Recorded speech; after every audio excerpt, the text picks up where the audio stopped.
suis pas un artiste qui dort. J'ai envie de tout créer.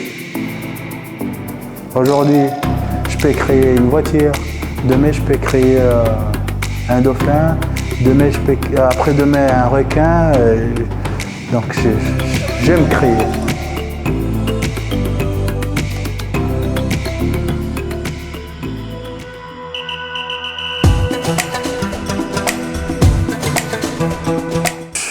Je suis Jean-Paul Cala. Je suis designer, sculpteur. J'ai commencé par le design et puis je me suis dirigé vers la sculpture. Et aujourd'hui, je suis devenu artiste. Avec une société, ma société, dans tout ce qui est soudure industrielle, construction métallique et soudure industrielle. Et puis après, je me suis dirigé vers le design, mais en gardant quand même ma société dans l'industrie. Aujourd'hui, j'ai arrêté l'industrie complètement. Et tu t'es consacré à... Et je fais que 100% la sculpture.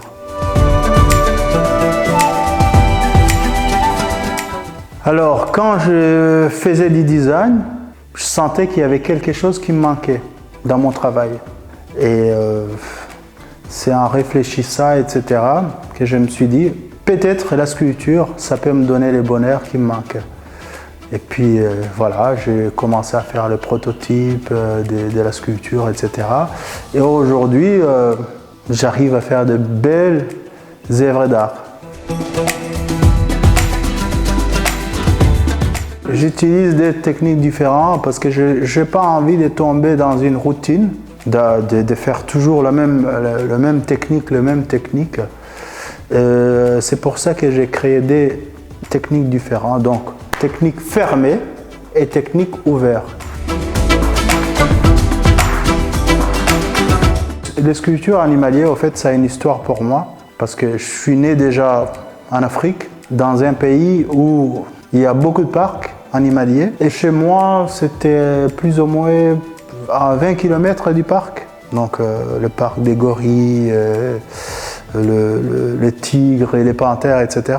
Donc en fait, c'est comme si j'ai grandi avec ces animaux. Et j'ai voulu leur mettre en avant ces magnifiques animaux. Et puis pour que les gens qui ne connaissent pas, qui n'ont jamais vu une panthère par exemple, qu'ils les voient à travers mes sculptures. Oui, plusieurs. Donc, il n'y a pas si longtemps, j'ai réalisé un gorille de 2,60 m de hauteur, monumental, donc pour à l'extérieur, etc. Et il pesait 1000 kg. Oui, l'aluminium, ça ne pesait pas si lourd que ça. Si c'était un acier, il faut savoir que ça aurait pu faire au moins 2 tonnes ou 3 tonnes. Alors oui, j'ai réalisé pas mal de sculptures monumentales. J'ai aussi une sculpture bientôt qui part en Albanie.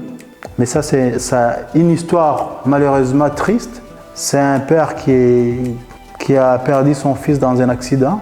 Et ils m'ont envoyé des photos, etc. pour réaliser une sculpture de son fils. Un hommage à... Un hommage à son fils, oui. Oui, bien sûr. Le 17 novembre, à la place des Vosges, Galerie Vichely, avec d'autres artistes. Avec un groupe show. Avec un groupe show, oui. Je te remercie Jean-Paul, au 17 novembre. 17 novembre. Merci beaucoup Nicolas. Merci. Merci. Mille merci. À bientôt. Ciao, ciao. Ah, c'est bon.